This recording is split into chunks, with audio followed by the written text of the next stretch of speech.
अस्सलाम वालेकुम वरहमतुल्लाहि वबरकातुहू। उम्मीद है तुसी सारे ठीक होवोगे और खैर आफियत नाल होवोगे और हसदे ते मुस्कुरांदे होवोगे। अज दा साढ़ा जेह्ड़ा प्रोग्राम है बड़ा मज़ेदार जिहा है क्योंकि जेह्ड़ी अज साढ़े नाल शख्सियत ने ना वो अजकल बड़े माशाल्लाह फेमस चल रहे हैं और माशाल्लाह एक्सपीरियंस भी बड़ा ज़्यादा उन्हां कोल। ठीक है। और अज जिहड़ी चीज़ वो दस्सन जा रहे हैं ना एड्डी कमाल दी चीज़ है। अक्सर लोग ना ਜਿਹੜੇ ਸਭ ਤੋਂ ਜ਼ਿਆਦਾ ਪਰੇਸ਼ਾਨ ਹੁੰਦੇ ਨੇ, ਦੇਖੋ ਪੂਰੀ ਦੁਨੀਆ 'ਚ ਸਭ ਤੋਂ ਮਹਿੰਗਾ ਇਲਾਜ ਕਿਹੜਾ ਹੈ? ਉਹ ਦੰਦਾਂ ਦਾ। ਔਰ ਅੱਜ ਅਸੀਂ ਸਿਰਫ ਦੰਦਾਂ ਦੇ ਹਵਾਲੇ ਨਾਲ ਹੀ ਗੱਲ ਕਰਾਂਗੇ।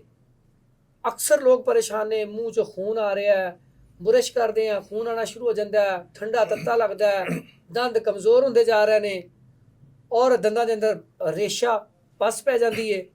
ਇਹਨਾਂ ਸਾਰੀਆਂ ਚੀਜ਼ਾਂ ਵਾਸਤੇ ਇਲਾਜ ਕੀ ਹੋਣਾ ਚਾਹੀਦਾ?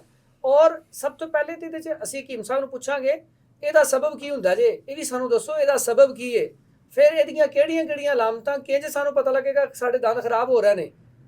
ਤੇ ਅੱਜ ਅਸੀਂ ਜਿਹੜੇ ਮਹਿਮਾਨ ਸ਼ਖਸੀਅਤ ਬੁਲਾਏ ਨੇ ਨਾ ਇਹਨਾਂ ਦਾ ਨਾਮ ਜੇ ਪ੍ਰੋਫੈਸਰ ਹਕੀਮ मियां मोहम्मद खलील साहब। हकीम साहब ठीक ठाक हो जी? अल्लाह का शुक्र है, तबीयत ठीक है? बड़ा शुक्र है। आजकल बड़े माशाल्लाह तुसी फेमस चलन रहे हो। हाँ सब बस आवाम दी खिदमत वास्ते अपने आप ਨੂੰ वक्फ कर ਦਿੱਤਾ। अल्लाह ताला अगर तुसी वाकई वक्फ कीता ना ते अल्लाह ताला ਤੁਹਾਡੀ ਇਹਦੇ ਵਿੱਚ ਮਦਦ ਵੀ ਕਰੇ ਤੇ ਅੱਲਾਹ ਤਾਲਾ ਤੁਹਾਨੂੰ ਮਜ਼ੀਦ ਤਰੱਕੀਆਂ ਦੇਵੇ। ਆਮੀਨ। ਔਰ ਤੁਸੀਂ ਇਸ ਤੋਂ ਜ਼ਿਆਦਾ ਜਿਹੜਾ ਨਾ ਲੋਕਾਂ ਦੀ ਖਿਦਮਤ ਕਰੋ। ਤੇ ਅੱਜ ਤੁਸੀਂ ਸਾਨੂੰ ਨਾ ਜ਼ਰਾ ਇਹ ਜਿਹੜੇ ਦੰਦ ਖਰਾਬ ਹੋ ਜਾਂਦੇ ਨੇ ਬੜੀ ਜਲਦੀ, ਪਹਿਲੇ ਲੋਕ 100 ਸਾਲ ਤੱਕ ਵੀ ਬਦਾਮ ਵੀ ਤੋੜ ਲੈਂਦੇ ਸੀ, ਚੀਜ਼ਾਂ ਵੀ ਖਾ ਲੈਂਦੇ ਸੀ, ਦੰਦ ਵੀ ਠੀਕ ਹੁੰਦੇ ਸੀ। ਔਰ ਅੱਜ ਕੱਲ ਕੀ ਗੱਲ ਏ, 12 ਸਾਲ ਦਾ ਬੱਚਾ, 10 ਸਾਲ ਦਾ ਬੱਚਾ, 15 ਸਾਲ ਦਾ ਬੱਚਾ, 20 ਸਾਲ ਦਾ ਬੱਚਾ ਉਹ ਦਾੜਾਂ ਲੈ ਕੇ ਬੈਠਾ ਹੁੰਦਾ, ਦੰਦ ਲੈ ਕੇ ਬੈਠਾ ਹੁੰਦਾ, ਦਰਦ ਬੜੀ ਹੋ ਰਹੀ ਹੈ, ਕੈਵਿਟੀ ਬੜੀ ਜ਼ਿਆਦਾ ਹੋ ਜਾਂਦੀ ਆ ਔਰ ਬਹੁਤ ਸਾਰੇ ਮਸਾਇਲ ਹੋ ਗਏ ਨੇ। ਇਹ ਤੁਸੀਂ ਕਿਸ ਤਰ੍ਹਾਂ ਇਹਦਾ ਸਾਨੂੰ ਦੱਸੋ, ਸਬਬ ਕੀ ਹੈ, ਫਿਰ ਦੀਆਂ ਅਲਾਮਤਾਂ ਵੀ ਦੱਸੋ, ਇਲਾਜ ਵੱਲ ਫਿਰ ਆਵਾਂਗੇ ਆਪਾਂ। ਦੱਸੋ ਜੀ। ਹਾਂ ਸਰ, ਮੇਰੀ ਉਮਰ ਇਸ ਟਾਈਮ 54 ਸਾਲ। ਮਾਸ਼ਾਅੱਲਾ ਲੱਗਦੇ ਤੇ ਇੱਥੇ ਬੋਤਲ ਲੈ ਆਓ, ਬਦਾਮ ਲੈ ਆਓ, ਮੈਂ ਦੰਦ ਨਾਲ ਤੋੜ ਦਾਂਗਾ। ਅੱਲਾਹੁ ਅਕਬਰ। ਇਹ ਤੇ ਗੱਲ ਤੇ ਹੋਈ ਨਾ, ਦੇਖੋ ਕਿਉਂਕਿ ਅਸੀਂ ਗੰਨੇ ਵੀ ਚੂਪੇ ਨੇ, ਹਾਏ ਹਾਏ ਹਾਏ ਕਿਹੜੀ ਗੱਲ ਯਾਦ ਕਰਵਾ ਅਸੀਂ ਮਸਵਾਕਾਂ ਵੀ ਕੀਤੀਆਂ ਨੇ ਤੇ ਅਸੀਂ ਮੰਜਨ ਵੀ ਇਸਤੇਮਾਲ ਕੀਤੇ ਨੇ। ਸਭ ਤੋਂ ਵੱਡੀ ਵਜ੍ਹਾ ਜਿਹੜੀ ਦੰਦਾਂ ਨੂੰ ਖਰਾਬ ਕਰਦੀ ਹੈ, ਅਗਰ ਕਿਸੇ ਦੇ ਬਿਜ਼ਨਸ ਨੂੰ ਠੇਸ ਪਹੁੰਚੇ ਤੇ ਸਾਡਾ ਟਾਰਗੇਟ ਉਹਨੂੰ ਠੇਸ ਪਹੁੰਚਾਉਣਾ ਨਹੀਂ, ਆਵਾਮ ਦੇ ਅੱਗੇ ਹੱਕ ਸੱਚ ਰੱਖਣਾ। ਬਿਲਕੁਲ ਐਸਾ ਹੀ ਹੈ। ਤੇ ਸੱਚੀ ਗੱਲ ਇਹ ਵੇ ਕਿ ਨਬੀ ਪਾਕ ਸੱਲੱਲਾਹੁ ਅਲੈਹਿ ਵਸੱਲਮ ਦੀ ਸੁਨਨਤ ਤੇ ਅਮਲ ਜਿਹੜਾ ਕਰੇਗਾ ਉਹ ਇੱਕ ਨਹੀਂ ਹਜ਼ਾਰ ਹੈ ਫਾਇਦੇ। ਤੇ ਜਿਹਦੀ ਸਭ ਤੋਂ ਵੱਡੀ ਸੁਨਨਤ ਉਹ ਮਸਵਾਕ, ਜਿਹਦੇ ਤੋਂ ਅੱਜ ਅਸੀਂ ਦੂਰ ਹਾਂ ਤੇ ਬਹੁਤ ਦੂਰ ਹਾਂ ਜੀ। ਬਿਲकुल खलील साहब, ये ऐसी हदीस है, हदीस के अल्फाज ने अस्सिवाकु मतहरतुल लिफमी व मरजातुल लिरब, यानी कि मुंह ਨੂੰ ਵੀ ਪਾਕ ਕਰਦੀ ਹੈ ਤੇ ਰੱਬ ਨੂੰ ਵੀ ਰਾਜ਼ੀ ਕਰਦੀ ਹੈ। ਯਾਨੀ ਕਿ ਕਿੱਡੀ ਵੱਡੀ ਗੱਲ ਹੈ। ਔਰ ਜਿੰਨੀਆਂ ਪੇਟ ਦੀਆਂ ਬਿਮਾਰੀਆਂ ਉਹਨਾਂ ਦਾ ਤਾਲੁਕ ਦੰਦਾਂ ਨਾਲ ਬੜਾ ਗਹਿਰਾ ਜੇ। ਜੀ ਅਸਲ ਜਿਹੜਾ ਬੰਦਾ ਪ੍ਰੋਪਰ ਮਸਵਾਕ ਜਾਂ ਮੰਜਨ ਇਸਤੇਮਾਲ ਕਰਦਾ ਉਹਨੂੰ ਇਹ ਛੋਟੀ ਮੋਟੀ ਬਿਮਾਰੀਆਂ ਨਹੀਂ ਹੁੰਦੀਆਂ। ਅਸਲ ਸਭ ਤੋਂ ਵੱਡੀ ਜਿਹੜੀ ਇਸ ਵਜ੍ਹਾ ਤੋਂ ਪੁੱਛੀ ਹੈ ਨਾ ਕਿ ਦੰਦ ਖਰਾਬ ਹੋਣ ਦੀ, ਉਹ ਪੇਸਟ, ਖਾਸ ਕਰ ਗੈਰ ਮਿਆਰੀ ਕੈਮੀਕਲ ਵਾਲੇ ਪੇਸਟ, ਜਿਹੜੇ ਕਿ ਐਸੇ ਕੈਮੀਕਲ ਨੇ ਕਿ ਝੱਗ ਬਣਾਉਂਦੇ ਨੇ ਤੇ ਦੰਦਾਂ ਦੇ ਐਨੇਮਲ ਨੂੰ ਨੁਕਸਾਨ ਦਿੰਦੇ ਨੇ, ਮਸੂੜਿਆਂ ਨੂੰ ਡੈਮੇਜ ਕਰਦੇ ਨੇ। ਉਹਦੀ ਵਜ੍ਹਾ ਤੋਂ ਫਿਰ ਮਸੂੜਿਆਂ 'ਚੋਂ ਖੂਨ, ਦੰਦ ਕਮਜ਼ੋਰ, ਠੰਡਾ ਤੱਤਾ ਲੱਗਣਾ ਤੇ ਬਾਅਦ ਦਫਾ ਉਹਨਾਂ 'ਚ ਕੈਵਿਟੀ ਵਗੈਰਾ ਹੋ ਜਾਂਦੀ ਹੈ। ਤੇ ਇੱਕ ਮੇਰੀ ਗੱਲ ਯਾਦ ਰੱਖਿਓ, ਸਾਬਣ ਜਾਂ ਝੱਗ ਹਮੇਸ਼ਾ ਕੱਪੜੇ ਜਾਂ ਬਰਤਨ ਧੋਣ ਲਈ ਹੁੰਦੀ ਹੈ। ਇਹ ਮਾਲਕ ਨੇ ਬੜੀ ਵੱਡੀ ਨਿਮਤ ਦਿੱਤੀ ਹੈ ਦੰਦ ਤੁਹਾਨੂੰ, ਮਸੂੜੇ ਤੁਹਾਨੂੰ। ਇਹ ਜਦੋਂ ਤੁਸੀਂ ਡੈਂਟਿਸਟ ਕੋਲ ਜਾਓਗੇ ਨਾ ਤਾਂ ਉਹਨੂੰ ਕਹੋਗੇ 2 ਦੰਦ ਲਾਣੇ ਤੇ ਤੁਹਾਨੂੰ ਇਹਦੀ ਕਦਰ ਮਹਿਸੂਸ ਹੋਏਗੀ। ਲੇਕਿਨ ਇੱਕ ਇੱਥੇ ਨਾ ਹਕੀਮ ਸਾਹਿਬ, ਮੈਂ ਤੁਹਾਡੀ ਇੱਕ ਗੱਲ ਨਾਲ ਇਤਫਾਕ ਨਹੀਂ ਕਰਦਾ। ਦੇਖੋ ਟੀਵੀ ਤੇ ਐਡੀਆਂ ਐਡੀਆਂ ਮਸ਼ਹੂਰੀਆਂ ਆਉਂਦੀਆਂ, ਉਹ ਬੁਰਸ਼ ਦੇ ਉੱਤੇ ਪੂਰੀ ਇੰਨੀ ਸਾਰੀ ਉਹ ਲਾ ਕੇ, ਤੇ ਬੱਚਿਆਂ ਨੂੰ ਸ਼ੌਕ ਹੁੰਦਾ ਨਾ ਝੱਗ ਦਾ, ਜ਼ਰਾ ਉਹ ਜ਼ਰਾ ਸੋਹਣੀ ਲੱਗਦੀ ਹੈ ਨਾ, ਤੇ ਇਸ ਲਈ ਬੱਚੇ ਜ਼ਰਾ ਝੱਗ ਝੁੱਗ ਜ਼ਰਾ ਉਹ ਦੰਦਾਂ ਤੇ ਇਸ ਤਰ੍ਹਾਂ ਮਾਰਦੇ ਨੇ, ਝੱਗ ਆਏ ਜ਼ਰਾ। ਔਰ ਕਈ ਬੱਚੇ ਨਾ ਉਹ ਅੰਦਰ ਨਿਕਲ ਵੀ ਲੈਂਦੇ ਨੇ। ਤੇ ਤੁਸੀਂ ਇਹਨੂੰ ਕੈਮੀਕਲ कहता ਤਾਂ ਮਤਲਬ ਹੈ ਕਿ ਬੱਚਿਆਂ ਦੇ ਅੰਦਰ ਉਹ ਕੈਮੀਕਲ ਜਾਏਗਾ ਤੇ ਉਹ ਅੰਤਾਂ ਦੀ ਇਨਫੈਕਸ਼ਨ ਪੈਦਾ ਕਰੇਗਾ। ਸਭ ਲੇਟੈਸਟ ਰਿਸਰਚ ਜਿਹੜੀ ਹੈ ਨਾ ਉਹ ਕਹਿ ਰਹੀ ਹੈ ਕਿ ਇਹਦੇ 'ਚ ਕੁਝ ਐਸੇ ਕੈਮੀਕਲਸ ਨੇ ਜਿਹੜੇ ਕੈਂਸਰ ਦੇ ਕਾਜ਼ਸ ਪੈਦਾ ਕਰ ਰਹੇ ਨੇ। ਤੁਸੀਂ ਇੱਕ ਤਜਰਬਾ ਕਰ ਲੈਣਾ, ਮੈਂ ਤੁਹਾਨੂੰ ਦੱਸਣਾ ਕਿ ਤੁਸੀਂ ਪੇਸਟ ਕਰਨ ਤੋਂ ਬਾਅਦ 3-4 ਕੁੱਲੀਆਂ ਕਰਨਾ, ਉਸ ਤੋਂ ਬਾਅਦ ਬੁਰਸ਼ ਨੂੰ ਧੋ ਲੈਣਾ, ਫਿਰ ਉਹਨੂੰ ਅੱਛੀ ਤਰ੍ਹਾਂ 2-4 ਦਫਾ ਬੁਰਸ਼ ਨੂੰ ਦੰਦਾਂ ਤੇ ਮਾਰ ਕੇ ਫਿਰ ਕੁੱਲੀਆਂ ਕਰਨਾ, ਫਿਰ ਝੱਗ ਆਏਗੀ। ਇਹ ਅਮਲ ਤੁਸੀਂ 3-4 ਦਫਾ ਕਰੋਗੇ, ਝੱਗ ਨਹੀਂ ਖਤਮ ਕਰੇਗੀ। ਤੇ ਕਿਆ ਇਹ ਐਡੇ ਤੇਜ਼ ਕੈਮੀਕਲ ਮਸੂੜਿਆਂ ਨੂੰ ਖਰਾਬ ਨਹੀਂ ਕਰਨਗੇ, ਦੰਦਾਂ ਨੂੰ ਖਰਾਬ ਨਹੀਂ ਕਰਨਗੇ? ਇਹ ਸੋਚ ਲਓ, ਕਈਆਂ ਦੀਆਂ ਇੱਥੇ ਪੇਸਟਾਂ ਜਿਹੜੀਆਂ ਨਾ ਵਿਕਣੀਆਂ ਘਟ ਜਾਣੀਆਂ ਨੇ ਲੇਕਿਨ ਤੇ ਤੁਹਾਡੀ ਗੱਲ ਗਲਤ ਨਾ ਹੋਵੇ ਫਿਰ। ਲੇਕਿਨ ਸਾਨੂੰ ਇੱਥੇ ਵੀ 1400 ਸਾਲ ਪਿੱਛੇ ਜਾ ਕੇ ਸੁਨਨਤ ਤੇ ਅਮਲ ਕਰਨਾ ਤੇ ਬਿਮਾਰੀਆਂ ਤੋਂ ਬਚਣਾ, ਨਹੀਂ ਤੇ ਜੀ, ਫਿਰ ਜੀ। ਮਹਿੰਗੇ ਇਲਾਜਾਂ ਵਾਸਤੇ ਤਿਆਰ ਹੋ ਜਾਓ। ਇਹ ਤੁਹਾਡੀ ਗੱਲ ਬੜੀ ਵਧੀਆ ਹੈ ਕਿ ਅਸੀਂ ਨਬੀ ਸੱਲੱਲਾਹੁ ਅਲੈਹਿ ਵਸੱਲਮ ਦੀ ਸੁਨਨਤ ਤੇ ਅਮਲ ਕਰਾਂਗੇ ਤਾਂ ਅਸੀਂ, ਸਾਡੇ ਦੰਦ ਵੀ ਨਹੀਂ ਖਰਾਬ ਹੋ ਸਕਦੇ, ਸਾਡੀਆਂ ਜ਼ਿੰਦਗੀਆਂ 'ਚ ਵੀ ਨਿਖਾਰ ਆ ਜਾਏਗਾ। ਹਾਂ ਸਾਹਿਬ, ਇਹਨਾਂ ਦੰਦਾਂ ਦੀ ਖਰਾਬੀ ਦੀ ਵਜ੍ਹਾ ਤੋਂ ਲੋਕਾਂ ਦੇ ਮੂੰਹ 'ਚ ਬਦਬੂ ਆਉਂਦੀ, ਲੋਕਾਂ ਦੇ ਮਿਹਦੇ ਖਰਾਬ ਨੇ। ਜਦੋਂ ਤੁਹਾਡੇ ਮਸੂੜਿਆਂ ਦੇ ਵਿੱਚੋਂ ਖੂਨ ਆ ਰਿਹਾ, ਪੀਪ ਆ ਰਹੀ ਹੈ, ਤੇ ਤੁਸੀਂ ਖੁਰਾਕ ਖਾ ਰਹੇ ਹੋ, ਕਿਆ ਖੂਨ ਤੇ ਪੀਪ ਖੁਰਾਕ ਦੇ ਨਾਲ ਤੁਹਾਡੇ ਮਿਹਦੇ ਜਿਸਮ 'ਚ ਜਾ ਕੇ ਇਨਫੈਕਸ਼ਨ ਨਹੀਂ ਪੈਦਾ ਕਰ ਰਹੀ? ਜੀ, ਅਸੀਂ ਉੱਥੇ ਮਿਹਦੇ ਦੀਆਂ ਦਵਾਈਆਂ ਖਾ ਰਹੇ ਹਾਂ, ਉੱਥੇ ਮਿਹਦੇ ਦੇ ਟ੍ਰੀਟਮੈਂਟ ਕਰਵਾ ਰਹੇ ਹਾਂ, ਲੇਕਿਨ ਅਸੀਂ ਮਸੂੜਿਆਂ 'ਤੇ ਕਦੀ ਤੋਜਾ ਹੀ ਨਹੀਂ ਦਿੱਤੀ। ਇਹ ਤੁਹਾਡੀ ਬੜੀ ਵੱਡੀ ਗੱਲ ਹੈ ਕਿ ਦੇਖੋ ਨਾ, ਹਦੀਸ ਦੇ ਅਲਫਾਜ਼ ਨੇ, ਠੀਕ ਹੈ, ਔਰ ਰੱਬ ਰਾਜ਼ੀ ਹੁੰਦਾ ਹੈ ਤੋਂ, ਠੀਕ ਹੈ। ਅੱਛਾ ਤੁਸੀਂ ਮੈਨੂੰ ਔਰ ਦੇਖੋ ਨਾ, ਸਫਾਈ ਚਾਹੇ ਉਹ ਦਿਲ ਦੀ ਹੋਏ, ਜਿਸਮ ਦੀ ਹੋਏ, ਜਾਂ ਬੈਰੂਨੀ ਅਸੀਂ ਘਰ ਦੀ ਸਫਾਈ ਹੋਏ, ਜਾਂ ਦੰਦਾਂ ਦੀ ਸਫਾਈ ਹੋਏ, ਸਫਾਈ ਨੂੰ ਨਾ ਬੜੀ ਵੱਡੀ ਅਹਿਮੀਅਤ ਹਾਸਲ ਹੈ। ਇੱਥੇ ਵੀ ਹਦੀਸ ਹੈ, ਅਤ-ਤਹੂਰੂ ਸ਼ਤਰੁਲ ਈਮਾਨ, ਸਫਾਈ ਨਿਸਫ ਈਮਾਨ ਹੈ। ਬੇਸ਼ੱਕ। ਉਹਦੇ ਦੇਖੋ ਆ ਗਏ ਨਾ ਦੰਦ ਵੀ।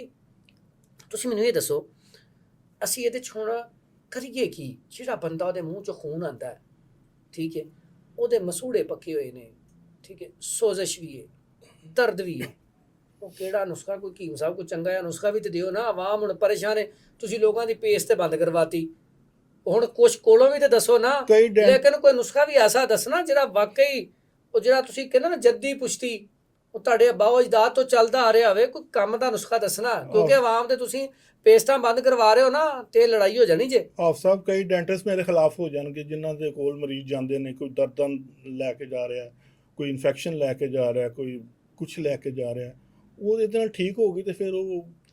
ਹੁਣ ਨਾ ਤੁਸੀਂ ਜਲਦੀ ਸਾਨੂੰ ਨੁਸਖਾ ਦੱਸੋ। ਆਵਾਮ ਬੈਠੀ ਵੀ ਇੰਤਜ਼ਾਰ ਕਰਨ ਰਹੀ ਹੈ, ਕਾਪੀ ਪੈਨਸਲ ਉਹਨਾਂ ਨੇ ਹੱਥ 'ਚ ਫੜੀ ਹੈ, ਉਹ ਕਹਿੰਦੀ ਇਹ ਤਾਂ ਗੱਲਾਂ ਹੀ ਲੰਮੀਆਂ ਕੀਤੀ ਜਾ ਰਿਹਾ ਹੈ। ਨੁਸਖਾ ਦੱਸੋ, ਕੀ ਨੁਸਖਾ ਦਈਏ ਇੱਥੇ? ਆਫ ਸਾਹਿਬ, ਇੱਕ ਪਲੇਟਫਾਰਮ ਦੇ ਉੱਤੇ ਮੈਂ ਇਹੋ ਹੀ ਨੁਸਖਾ ਦੱਸਿਆ ਸੀ ਤੇ 6.5 ਮਿਲੀਅਨ ਵੀਡੀਓ ਉਹ ਗਈ ਹੈ, ਯਾਨੀ ਕਿ 65 ਲੱਖ ਆਦਮੀ ਉਹਨੂੰ ਦੇਖ ਚੁੱਕਿਆ। ਉਹਦੇ ਚੋਂ ਹਜ਼ਾਰਾਂ ਦੇ ਹਿਸਾਬ ਤੇ ਲੋਕ ਉਹਨੂੰ ਫਾਲੋ ਕਰਕੇ ਤੇ ਉਹਦੇ ਤੋਂ ਫਾਇਦਾ ਉਠਾ ਚੁੱਕੇ ਨੇ। ਸਾਹਿਬ 65 ਲੱਖ ਨਾ, ਕਿੰਨੇ ਜ਼ੀਰੋ ਹੁੰਦੇ ਨੇ? ਕੀ ਹੋ ਗਿਆ ਜੇ? ਏਡੀ ਛੇਤੀ ਇੰਨੀ ਜ਼ਿਆਦਾ ਲੋਕ ਨਹੀਂ ਵੇਖ ਸਕਦੇ। ਲੋਕ ਕੀ ਵਿਹਲੇ ਨੇ? ਤੁਹਾਡੀ ਮੈਂ ਤੁਹਾਨੂੰ ਸਕਰੀਨਸ਼ਾਟ ਦੇ ਦਾਂਗਾ, ਤੁਸੀਂ ਸ਼ੇਅਰ ਕਰ ਦੇਣਾ ਆਪਣੀ ਵੀਡੀਓ ਦੇ ਵਿੱਚ। ਅਸੀਂ ਨਾ, ਇਹ ਤੁਹਾਡੀ ਇਹ ਵੀ ਗੱਲ, ਅਸੀਂ ਵੀਡੀਓ ਤੁਹਾਡੀ ਕੱਢ ਲਾਂਗੇ। ਤੁਸੀਂ ਇਹ ਜਿਹੜਾ ਨੁਸਖਾ ਸਾਨੂੰ ਦੱਸੋ। ਤੁਸੀਂ ਇੰਨੀ ਤਾਰੀਫ ਕਰੀ ਜਾ ਰਹੇ, ਲੇਕਿਨ ਸਾਨੂੰ ਨੁਸਖਾ ਵੀ ਤੇ ਦੱਸੋ। ਉਹ ਮੈਂ ਇਸੇ ਤੋਂ ਅੱਜ ਤੁਹਾਨੂੰ ਇਹ ਨੁਸਖਾ ਸਾਫ ਦੱਸ ਰਿਹਾ ਵਾਂ, ਤਾਂ ਕਿ ਜਿਹੜੇ ਲੋਕ ਉਸ ਪਲੇਟਫਾਰਮ ਤੇ ਨਹੀਂ ਦੇ ਸਕੇ ਇੱਧਰ ਦੇਖ ਲੈਣ। ਦੇਖੋ ਦੱਸੋ ਜੀ, ਦੱਸੋ। ਲੇਕਿਨ ਪਹਿਲਾਂ ਤੁਸੀਂ ਸਾਨੂੰ ਵੀ ਕੁਝ ਦੱਸੋ ਨਾ, ਸਾਰਾ ਸਾਡੇ ਕੋਲੇ ਪੁੱਛੀ ਜਾਣਾ ਜੇ, ਫਿਰ ਮੈਂ ਨੁਸਖਾ ਦੱਸਾਂਗਾ। ਹਾਂਜੀ ਦੱਸ, ਪੁੱਛੋ ਜੀ, ਤੁਸੀਂ ਕੀ ਪੁੱਛਣਾ ਕੋਈ ਦੰਦਾਂ ਦੇ ਬਾਰੇ ਕੋਈ ਦਵੋ ਨਾ, ਸਾਨੂੰ ਕੋਈ ਐਡਵਾਈਸ ਦਵੋ, ਜਾਂ ਕੋਈ ਸਾਨੂੰ ਕੋਈ ਛੋਟਾ ਮੋਟਾ ਕੋਈ ਟੋਟਕਾ ਦਿਓ। ਸਾਡੀ ਬਿਹਤਰੀਨ ਐਡਵਾਈਸ ਹੈ ਕਿ ਸਾਡਾ ਜਿਹੜਾ ਸਭ ਤੋਂ ਗਲਤ ਕੰਮ ਅਸੀਂ ਕਰਦੇ ਹਾਂ ਨਾ, ਅਸੀਂ ਬਰਸ਼ ਕਰਦੇ ਹਾਂ ਸਵੇਰ ਦੇ ਟਾਈਮ, ਰਾਤ ਨੂੰ ਖਾਣਾ ਖਾਇਆ ਤੇ ਸੋ ਗਏ, ਸਵੇਰ ਬਰਸ਼ ਕਰਕੇ ਤੇ ਅੱਧੇ ਘੰਟੇ ਬਾਅਦ ਜਾਂ 20 ਮਿੰਟ ਬਾਅਦ ਨਾਸ਼ਤਾ ਕਰਕੇ ਤੇ ਚਲੇ ਜਾਂਦੇ। ਯਾਨੀ ਕਿ ਦੰਦ ਕਿੰਨੀ ਦੇਰ ਸਾਫ਼ ਰਹਿੰਦੇ ਨੇ? 15-20 ਮਿੰਟ। ਅਸੂਲੇ ਇਲਾਜ ਇਹ ਆ ਕਿ ਸਭ ਤੋਂ ਪਹਿਲੇ ਤਾਂ ਰਾਤ ਨੂੰ ਬਰਸ਼ ਜਾਂ ਮਿਸਵਾਕ ਜਾਂ ਮੰਜਨ, ਠੀਕ ਹੈ, ਬਰਸ਼ ਮੈਂ ਇਸ ਲਈ ਕਿਹਾ ਕਿ ਤੁਸੀਂ ਇਹ ਮੰਜਨ ਬਰਸ਼ ਦੇ ਉੱਤੇ ਵੀ ਲਗਾ ਕੇ ਕਰ ਸਕਦੇ, ਠੀਕ ਹੈ। ਦੂਸਰੀ ਗੱਲ, ਇਹਦੇ 'ਚ ਤੁਸੀਂ ਰਾਤ ਨੂੰ ਬਰਸ਼ ਕੀਤਾ, ਪੂਰੀ ਰਾਤ ਤੁਹਾਡਾ ਮੂੰਹ ਰਿਹਾ ਪਾਕ ਸਾਫ਼ ਸੁਥਰਾ ਰਿਹਾ। ਸਵੇਰ ਤੁਸੀਂ ਉੱਠ ਕੇ ਕੁੱਲੀ ਕਰੋ, ਵਜ਼ੂ ਕਰੋ, ਨਮਾਜ਼ ਪੜ੍ਹੋ, ਨਮਾਜ਼ ਪੜ੍ਹ ਕੇ ਆ ਕੇ ਜਦੋਂ ਤੁਸੀਂ ਕੰਮ ਜਾਣਾ ਨਾਸ਼ਤਾ ਕਰੋ, ਨਾਸ਼ਤਾ ਕਰਨ ਤੋਂ ਬਾਅਦ ਫਿਰ ਤੁਸੀਂ ਮਿਸਵਾਕ ਕਰਕੇ ਤੇ ਫਿਰ ਘਰੋਂ ਜਾਓ, ਤਾਂ ਕਿ ਤੁਹਾਡਾ ਦਿਨ ਵੀ ਮੂੰਹ ਸਾਫ਼ ਰਹੇ ਔਰ ਰਾਤ ਵੀ ਮੂੰਹ ਸਾਫ਼ ਰਹੇ ਔਰ ਮੂੰਹ 'ਚੋਂ ਬਦਬੂ ਵੀ ਨਾ ਆਏ। ਉਹਦੇ ਵਾਸਤੇ ਜ਼ੈਤੂਨ ਦੀ ਮਿਸਵਾਕ ਬਹੁਤ ਅੱਛੀ ਹੈ, ਸੁਖਚੈਨ ਦੀ ਮਿਸਵਾਕ ਬਹੁਤ ਅੱਛੀ ਹੈ, ਠੀਕ ਹੈ, ਕਿੱਕਰ ਦੀ ਮਿਸਵਾਕ ਜਿਨ੍ਹਾਂ ਦੇ ਮੂੰਹ 'ਚੋਂ ਪਾਣੀ ਬਹੁਤ ਆਉਂਦਾ ਉਹ ਬਹੁਤ ਅੱਛੀ ਹੈ। ਇਹਦੇ ਵਿੱਚ ਇੱਕ ਨੁਸਖਾ ਤੁਹਾਨੂੰ ਦੱਸਦਾ ਜਿਹੜਾ ਅੱਜ ਕੱਲ੍ਹ ਬਹੁਤ ਜ਼ਿਆਦਾ ਲੋਕਾਂ ਨੂੰ ਪਰੇਸ਼ਾਨੀ ਹੈ। ਉਹ ਕੀ ਪਰੇਸ਼ਾਨੀ ਹੈ? ਲੋਕਾਂ ਦੇ ਨਾ ਮਸੂੜੇ ਸੁੱਜ ਜਾਂਦੇ ਨੇ, ਅਕਸਰ ਆ ਕੇ ਸ਼ਿਕਾਇਤ ਕਰਦੇ ਨੇ, ਔਰ ਉਹਦੀ ਵਜ੍ਹਾ ਤੋਂ ਫਿਰ ਦਰਦ ਵੀ ਹੁੰਦੀ ਹੈ।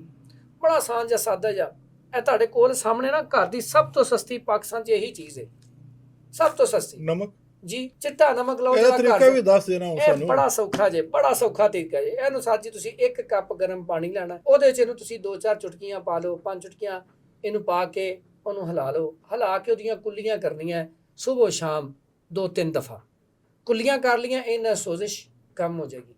ਉਸ ਤੋਂ ਬਾਅਦ ਤੁਸੀਂ ਇਹ ਫਟਕੜੀ ਪਈ ਹੈ, ਬੜਾ ਸੌਖਾ ਜਿਹਾ ਹਾਲ, ਇਹ ਫਟਕੜੀ ਲਵੋ, ਫਟਕੜੀ ਪਾਣੀ 'ਚ ਘੋਲ ਕੇ ਦੀਆਂ 1-2 ਕੁੱਲੀਆਂ ਕਰ ਲਵੋ, ਅੱਲਾ ਦੇ ਹੁਕਮ ਨਾਲ ਇਨਸ਼ਾਅੱਲਾ ਦੰਦਾਂ ਦੇ ਅੰਦਰ ਜਿਹੜੀ ਸੋਜ਼ਿਸ਼ ਹੈ ਔਰ ਦਰਦ ਹੈ, ਇਨਸ਼ਾਅੱਲਾ ਉਹਨੂੰ ਸਕੂਨ ਹੋ ਜਾਏਗਾ। ਹਾਂ ਸਭ, ਇੱਕ ਆਵਾਮ ਦੇ ਉੱਤੇ ਛੋਟਾ ਜਿਹਾ ਅਹਿਸਾਨ ਹੋਰ ਕਰ ਦਿਓ। ਜੀ ਜੀ। ਦੰਦ ਖਰਾਬ ਹੋਣ ਦੇ, ਮਸੂੜੇ ਖਰਾਬ ਹੋਣ ਦੇ ਇੱਕ ਬੜੀ ਵਜ੍ਹਾ ਬੁਰਸ਼ ਦਾ ਸਹੀ ਇਸਤੇਮਾਲ ਨਹੀਂ। ਬਿਲਕੁਲ ਇਸ ਤਰ੍ਹਾਂ ਹੀ। ਉਹਦੇ ਬਾਰੇ ਤੁਸੀਂ ਦੱਸੋ, ਫਿਰ ਮੈਂ ਨੁਸਖੇ ਲਾਣਾ। ਅੱਛਾ, ਬੁਰਸ਼ ਜਿਹੜਾ ਨਾ, ਬੁਰਸ਼ ਅਸੀਂ ਸਭ ਤੋਂ ਪਹਿਲੇ ਤੇ ਜਦੋਂ ਅਸੀਂ ਬੁਰਸ਼ ਕਰਦੇ ਹਾਂ ਨਾ, ਉਹਦੇ ਤੇ ਸਭ ਤੋਂ ਪਹਿਲੇ ਤੇ ਜਿਹੜਾ ਅਸੀਂ ਉਹ ਲੈਂਦੇ ਹਾਂ ਨਾ ਪੇਸਟ, ਬਿਲਕੁਲ ਮਾਈਨਰ ਜਿਹਾ ਲਿਆ ਜਾਏ। ਫਿਰ ਜਿਹੜਾ ਅਸੀਂ ਬਹੁਤ ਜ਼ੋਰ ਨਾਲ ਉਹਨੂੰ ਕਰਦੇ ਹਾਂ ਨਾ, ਇਹ ਨੁਕਸਾਨਦੇਹ ਆ, ਉਹਦੀ ਇੱਕ ਲਿਮਟ ਹੈ। ਓਵਰਆਲ ਤਾਂ ਮੈਂ ਖੁਦ ਵੀ ਮਿਸਵਾਕ ਹੀ ਕਰਦਾ, ਮੇਰੀ ਜੇਬ 'ਚ ਹਜੇ ਵੀ ਮਿਸਵਾਕ ਹੀ ਹੈ, ਤੇ ਮੈਂ ਲੋਕਾਂ ਨੂੰ ਵੀ ਇਹੀ ਗਾਈਡ ਕਰਦਾ ਕਿ ਤੁਸੀਂ ਜੀ ਮਿਸਵਾਕ ਹੀ ਕਰੋ। ਮੇਰੇ ਜੇਬ 'ਚ ਹਰ ਟਾਈਮ ਨਾ ਜ਼ੈਤੂਨ ਦੀ ਮਿਸਵਾਕ ਹੁੰਦੀ ਹੈ, ਠੀਕ ਹੈ। ਮਕਸਦ ਇਹ ਕਿ ਪਹਿਲੀ ਗੱਲ ਤੇ ਇਹ ਕਰੋ। ਦੂਸਰਾ, ਮਸੂੜੇ ਦੇ ਖਰਾਬ ਹੋਣ ਦੀ ਬੁਨਿਆਦੀ ਵਜ੍ਹਾ ਜਿਹੜੀ ਮੈਂ ਤੁਹਾਨੂੰ ਦੱਸੀ ਨਾ, ਉਹ ਅਸੀਂ ਜਿਹੜਾ ਬਰਸ਼ ਟਾਈਮ ਨਾਲ ਨਹੀਂ ਕਰਦੇ। ਦੂਸਰਾ, ਖਾਣੇ ਵਿੱਚ ਅਕਸਰ ਔਕਾਤ ਮਿੱਠੀ ਚੀਜ਼ ਖਾਣ ਤੋਂ ਬਾਅਦ ਨਹੀਂ ਅਫਸਰ, ਬੁਰਸ਼ ਦਾ ਤਰੀਕਾ ਬੁਰਸ਼ ਦਾ ਤਰੀਕਾ ਬੜਾ ਆਸਾਨ ਹੈ। ਬੁਰਸ਼ ਦਾ ਤਰੀਕਾ ਜਿਹੜਾ ਲੋਕ ਉਹਦੇ 'ਚ ਅਸੀਂ, ਮੈਂ ਜਿਹੜਾ ਆਪਣੀ ਲਾਈਫ 'ਚ ਦੇਖਿਆ, ਦੋਨੋਂ ਤਰੀਕੇ ਨਾਲ ਸਹੀ ਆ। ਲੇਕਿਨ ਅਗਰ ਤੁਸੀਂ ਆਹਿਸਤਾ ਆਹਿਸਤਾ ਇਸ ਤਰ੍ਹਾਂ ਕਰਦੇ ਹੋ, ਉਹ ਵੀ ਤਰੀਕਾ ਠੀਕ ਹੈ, ਔਰ ਇਹ ਜਿਹੜਾ ਤਰੀਕਾ ਵੀ ਠੀਕ ਹੈ। ਲੇਕਿਨ ਲਾਈਟ ਮੂਡ 'ਚ ਕੀਤਾ ਜਾਏ। ਤੁਸੀਂ ਜਿੰਨਾ ਜ਼ਿਆਦਾ ਹਾਰਡ ਕਰੋਗੇ, ਜਿੰਨਾ ਜ਼ਿਆਦਾ ਸਖਤੀ ਨਾਲ ਕਰੋਗੇ, ਉਹਨਾਂ ਤੁਹਾਡਾ ਨੁਕਸਾਨ। ਬੜੀਆਂ ਕੰਮ ਦੀਆਂ ਗੱਲਾਂ ਦੱਸੀਆਂ ਅਫਸਰ, ਹੁਣ ਲੱਗਦਾ ਮੈਨੂੰ ਨੁਸਖਾ ਦੱਸਣਾ ਹੀ ਪੈਣਾ, ਨਹੀਂ ਤੇ ਮੈਂ ਤੇ ਛੁਪਾ ਕੇ ਬਹਿਣਾ ਸੀ। ਜੇ ਤੁਸੀਂ ਨੁਸਖਾ ਨਹੀਂ ਨਾ ਦੱਸੋਗੇ, ਇੱਥੇ ਸੈੱਟ ਤੇ ਲੜਾਈ ਵੀ ਹੋ ਜਾਏਗੀ। ਦੱਸੋ ਜਲਦੀ, ਹੁਣ ਟਾਈਮ ਜਿਹੜਾ ਨਾ ਸਾਡੇ ਕੋਲ ਸ਼ਾਰਟ ਹੈ, ਆਡੀਅנס ਥੱਕ ਚੁੱਕੀ ਹੈ, ਜਲਦੀ ਦੱਸੋ ਰਾ। ਅਸਲ ਨੁਸਖਾ ਇਹ ਕਿ ਇੱਕ ਪਾਓ ਫਟਕਰੀ ਲੈਣੀ ਹੈ। ਇਹ ਮੇਰੀਆਂ ਚੀਜ਼ਾਂ ਚੁੱਕ ਕੇ ਅੱਗੇ ਕਰੀ ਜਾ ਰਹੇ ਹੋ। ਇਹ ਆਵਾਮ ਦੀਆਂ ਨੇ, ਨਾ ਅੱਛਾ, ਤੁਹਾਡੀਆਂ ਫਿਰ ਨਾ ਠੀਕ। ਮੇਰੀਆਂ, ਇਹ ਆਵਾਮ ਦੀਆਂ ਨੇ। ਫਿਰ ਠੀਕ ਹੈ, ਫਿਰ ਹਾਂਜੀ, ਠੀਕ। ਇੱਕ ਪਾਓ ਫਟਕਰੀ ਲੈਣੀ, ਉਹਨੂੰ ਕੜਾਈ 'ਚ ਜਾਂ ਤਵੇ 'ਚ ਪਾ ਕੇ ਚੁੱਲ੍ਹੇ ਤੇ ਰੱਖ ਦੇਣਾ। ਠੀਕ ਹੋ ਗਿਆ। ਥੱਲੇ ਤੁਸੀਂ ਬਾਲ ਦੇਣੀ ਅੱਗ। ਠੀਕ ਹੋ ਗਿਆ। ਅੱਗ ਲਾਣੀ ਨਹੀਂ, ਅੱਗ ਬਾਲ ਦੇਣੀ। ਠੀਕ ਹੋ ਗਿਆ। ਜਦੋਂ ਇਹਨੂੰ ਅੱਗ ਪਹੁੰਚੇਗੀ, ਹੀਟ ਪਹੁੰਚੇਗੀ, ਤੇ ਇਹ ਪਿਘਲ ਕੇ ਪਾਣੀ ਬਣਨਾ ਸ਼ੁਰੂ ਹੋ ਜਾਏ। ਠੀਕ ਹੋ ਗਿਆ। ਜਦੋਂ ਇਹ ਪਾਣੀ ਬਣੇ, ਇਹਦੇ ਵਿੱਚ 50 ਤੋਂ 60 ਲੌਂਗ, ਠੀਕ ਹੋ ਗਿਆ, ਇਹ ਸੁੱਟ ਦਿਓ। ਸੁੱਟ ਦਿਓ, ਹੋ ਗਿਆ। ਇਹਦੇ ਵਿੱਚ ਸੁੱਟ ਦਿਓ, ਠੀਕ ਹੈ। ਉਸ ਤੋਂ ਬਾਅਦ 4 ਨਿੰਬੂ, 4 ਹੋ ਜਾਣ, ਛੋਟੇ ਨੇ ਤੇ 5 ਵੀ ਹੋ ਸਕਦੇ ਨੇ, ਇਹਨਾਂ ਨੂੰ ਕੱਟ ਕੇ ਇਹਨਾਂ ਦਾ ਪਾਣੀ ਵਿੱਚ ਨਿਚੋੜ ਦਿਓ। ਠੀਕ ਹੋ ਗਿਆ। ਠੀਕ ਹੈ। ਥੱਲੇ ਹਲਕੀ ਹਲਕੀ ਅੱਗ ਬਲਦੀ ਰਹੇ, ਆਂਚ ਚੱਲਦੀ ਰਹੀ, ਆਂਚ ਚੱਲਦੀ ਰਹੇ। ਉਹ ਪਾਣੀ ਖੁਸ਼ਕ ਹੋ ਜਾਵੇ, ਜਦੋਂ ਦੇਖੋ ਕਿ ਥੱਲੇ ਖੁਸ਼ਕ ਹੋ ਗਿਆ, ਉਹਦਾ ਸਾਈਡ ਚੇਂਜ ਕਰ ਦਿਓ। ਠੀਕ ਹੋ ਗਿਆ। ਉੱਪਰਲਾ ਹਿੱਸਾ ਫਟਕਰੀ ਦਾ ਨੀਚੇ ਕਰ ਦਿਓ, ਤਾਂ ਕਿ ਉੱਪਰ ਜਿਹੜਾ ਪਾਣੀ ਉਹ ਵੀ ਖੁਸ਼ਕ ਹੋ ਜਾਏ। ਇਹਦੀ ਤਿਆਰੀ ਦੀ ਨਿਸ਼ਾਨੀ ਹੈ ਕਿ ਫੁੱਲ ਜਾਏਗਾ। ਠੀਕ ਹੋ ਗਿਆ। ਫੁੱਲ ਜਾਏਗਾ, ਜਿਵੇਂ ਪਤਾਸਾ ਫੁੱਲਦਾ, ਇਸ ਤਰ੍ਹਾਂ ਫੁੱਲ ਜਾਏਗਾ। ਜਦੋਂ ਫੁੱਲ ਜਾਵੇ ਤੇ ਉਦੋਂ ਇਹਨੂੰ ਪਾਊਡਰ ਕਰ ਲੈਣਾ। ਠੀਕ ਹੋ ਗਿਆ। ਤੋਲਾ ਕਰਕਰਾ ਪਾਊਡਰ ਕਰਕੇ ਇਹਦੇ 'ਚ ਸ਼ਾਮਿਲ ਕਰ ਲਵੋ, ਤੇ ਉਸ ਤੋਂ ਬਾਅਦ ਇਹਨੂੰ ਹਵਾਬੰਦ ਜਾਰ, ਠੀਕ ਹੋ ਗਿਆ, ਤਾਂ ਕਿ ਮੌਸਮ ਨਮੀ ਦਾ ਖਰਾਬ ਨਾ ਹੋਵੇ। ਠੀਕ ਹੋ ਗਿਆ। ਤਰੀਕਾ ਇਸਤੇਮਾਲ ਉਹਦਾ ਇਸ ਤਰ੍ਹਾਂ ਹੈ ਕਿ ਤੁਸੀਂ ਰਾਤ ਨੂੰ 1 ਤੋਂ 2 ਚੁਟਕੀ ਉਂਗਲ ਦੇ ਨਾਲ ਮਸੂੜਿਆਂ ਤੇ ਵੀ ਤੇ ਦੰਦਾਂ ਤੇ ਵੀ ਇਹਨੂੰ ਮਲਣਾ। ਤੇ ਉਸ ਤੋਂ ਬਾਅਦ ਮੂੰਹ ਨੂੰ ਖੁੱਲਾ ਛੱਡ ਦੇਣਾ, ਥੋੜਾ ਜਿਹਾ ਢਿੱਲਾ, ਜਿਹਨੂੰ ਪੰਜਾਬੀ 'ਚ ਕਹਿੰਦੇ ਨੇ, ਛੱਡ ਦੇਣਾ। ਜਿੰਨਾ ਪਾਣੀ, ਫਾਸਦ ਮਾਦੇ, ਇਨਫੈਕਸ਼ਨ ਵਾਲੇ ਮਾਦੇ ਨੇ, ਉਹ ਤੁਹਾਡੇ ਮੂੰਹ 'ਚੋਂ ਨਿਕਲਣਾ ਸ਼ੁਰੂ ਹੋ ਜਾਣਗੇ। ਉਸ ਤੋਂ ਬਾਅਦ ਤੁਸੀਂ 15 ਤੋਂ 20 ਮਿੰਟ ਬਾਅਦ ਕੁੱਲੀ ਕਰ ਲਓ। ਨਾ ਵੀ ਕਰੋ ਤੇ ਇਹਦੇ 'ਚ ਕੋਈ ਨੁਕਸਾਨਦੇਹ ਸਾਈਡ ਚੀਜ਼ ਇਫੈਕਟ ਵਾਲੀ ਕੋਈ ਚੀਜ਼ ਨਹੀਂ। ਕੋਈ ਚੀਜ਼ ਨਹੀਂ। ਤੇ ਇਹਦੇ ਵਾਸਤੇ ਇੱਕ ਇਹੋ ਹੀ ਹੈ ਕਿ ਜਦੋਂ ਵੀ ਕਰਨਾ, ਰਾਤ ਨੂੰ ਕਰਨਾ, ਤੇ ਕਮ ਸੇ ਕਮ ਹਫ਼ਤੇ 'ਚ 3 ਦਫਾ ਲਾਜ਼ਮੀ ਇਹਨੂੰ ਇਸਤੇਮਾਲ ਕਰਨਾ। ਦੰਦਾਂ 'ਚ ਪੀਪ ਆਉਂਦੀ ਹੋਵੇ, ਦੰਦ ਹਿੱਲਦੇ ਹੋਣ, ਦੰਦਾਂ ਦੇ ਵਿੱਚ ਸੋਜਸ਼ ਹੋਵੇ, ਦੰਦਾਂ ਨੂੰ ਠੰਡਾ ਤੱਤਾ ਲੱਗਦਾ ਹੋਵੇ, ਤੇ ਇਹ ਇਸਤੇਮਾਲ ਕਰੋ। ਤੇ ਜਦੋਂ ਫਾਇਦਾ ਹੋਵੇ, ਤੇ ਮੇਰੇ ਵਾਸਤੇ ਤੇ ਦੁਆ ਕਰਨੀ, ਹਾਫਿਜ਼ ਸਾਹਿਬ ਵਾਸਤੇ ਲਾਜ਼ਮੀ ਕਰਨੀ ਹੈ ਕਿ ਜਿਨ੍ਹਾਂ ਨੇ ਇਹ ਪਲੇਟਫਾਰਮ ਸਾਨੂੰ ਮੁਹੱਈਆ ਕੀਤਾ, ਕਿ ਅਸੀਂ ਤੁਹਾਡੇ ਅੱਗੇ ਏਡੀਆਂ ਕੀਮਤੀ ਚੀਜ਼ਾਂ ਪਹੁੰਚਾ ਰਹੇ ਹਾਂ। ਜੀ, ਅੱਲਾਹ ਤਾਲਾ ਤੁਹਾਨੂੰ ਜਜ਼ਾ ਦੇ। ਤੁਸੀਂ ਬੜੇ ਅੱਛੇ ਅੰਦਾਜ਼ ਨਾਲ ਨਾ, ਦੇਖੋ ਹਕੀਮ ਸਾਹਿਬ ਨੇ ਨਾ, ਇਹ ਜਿਹੜਾ ਸਦਰੀ ਨੁਸਖੇ ਹੁੰਦੇ ਨਾ, ਇਹ ਲੋਕ ਬਹੁਤ ਕਮ ਦੱਸਦੇ ਨੇ, ਇਹਨਾਂ ਨੇ ਇਹ ਦੱਸਿਆ, ਤੇ ਇਹਦੇ ਤੇ ਤੁਸੀਂ ਅਮਲ ਕਰਕੇ ਫੀਡਬੈਕ ਵੀ ਦੇਣਾ ਹੈ ਕਿ ਇਹ ਤੁਹਾਨੂੰ ਨੁਸਖਾ ਕੈਸਾ ਲੱਗਿਆ, ਔਰ ਇਹਨੇ ਵਾਕਈ ਰਿਜ਼ਲਟ ਅੱਛਾ ਦਿੱਤਾ ਕਿ ਨਹੀਂ ਦਿੱਤਾ। ਤੇ ਪ੍ਰੋਫੈਸਰ ਸਾਹਿਬ, ਤੁਹਾਡਾ ਬੜਾ ਬੜਾ ਸ਼ੁਕਰੀਆ, ਔਰ ਬੜੀ ਖੁਸ਼ੀ ਹੋਈ ਕਿ ਤੁਸੀਂ ਆਏ ਸਾਡੇ ਪ੍ਰੋਗਰਾਮ 'ਚ, ਔਰ ਸਾਡੇ ਪ੍ਰੋਗਰਾਮ ਨੂੰ 4 ਚੰਦ ਲਾਏ। ਜਜ਼ਾਕੁਮੁੱਲਾ ਖੈਰ ਹੈ ਜੀ। ਅੱਲਾਹ ਤਾਲਾ ਤੁਹਾਨੂੰ ਜਜ਼ਾ ਦੇਵੇ ਕਿ ਠੀਕ ਹੈ। ਤੁਸੀਂ ਆਵਾਮ ਨੂੰ ਅਵੇਅਰਨੈਸ ਦੇ ਰਹੇ ਹੋ ਤੇ ਅੱਛੇ ਪ੍ਰੋਗਰਾਮ ਕਰ ਰਹੇ ਹੋ। ਅੱਲਾਹ ਤਾਲਾ ਤੁਹਾਨੂੰ ਬਿਲਕੁਲ। ਮਜ਼ੀਦ ਕਾਮਯਾਬੀਆਂ ਦੇਵੇ। ਇਹ ਤੁਸੀਂ ਵੀ ਜਿਹੜਾ ਨਾ ਆਡੀਅנס, ਇਹ ਗੱਲ ਸੁਣ ਲਵੋ। ਅਗਰ ਤੁਹਾਨੂੰ ਨੁਸਖਾ ਅੱਛਾ ਲੱਗੇ, ਇਹਨੂੰ ਤੁਸੀਂ ਅੱਗੇ ਸ਼ੇਅਰ ਵੀ ਕਰਨਾ ਹੈ, ਔਰ ਸਾਡੇ ਵਾਸਤੇ ਦੁਆ ਵੀ ਕਰਨੀ ਹੈ। ਅੱਲਾਹ ਤਾਲਾ ਸਾਨੂੰ ਹੋਰ ਤੌਫੀਕ ਦੇਵੇ। ਇਹ ਜਿਹੜਾ ਕਾਰੇ ਖੈਰ, ਅਸੀਂ ਜਿਹੜਾ ਕੰਮ ਕਰ ਰਹੇ ਹਾਂ, ਸਦਕਾ ਜਾਰੀਆ, ਇਹਦੇ 'ਚ ਅਸੀਂ ਹੋਰ ਵੱਧ ਚੜ੍ਹ ਕੇ ਹਿੱਸਾ ਲਈਏ। ਤੇ ਹੁਣ ਦਿਓ ਸਾਨੂੰ ਇਜਾਜ਼ਤ। ਤੁਹਾਡਾ ਸੋਹਣਾ ਤੇ ਪਿਆਰਾ ਹਕੀਮ, ਪ੍ਰੋਫੈਸਰ ਹਕੀਮ ਹਾਫਿਜ਼ ਫਰਹਾਨ ਹਨੀਫ, ਮੱਕੀ ਬੈਤੁਲ ਹਿਕਮਤ, ਲਾਹੌਰ।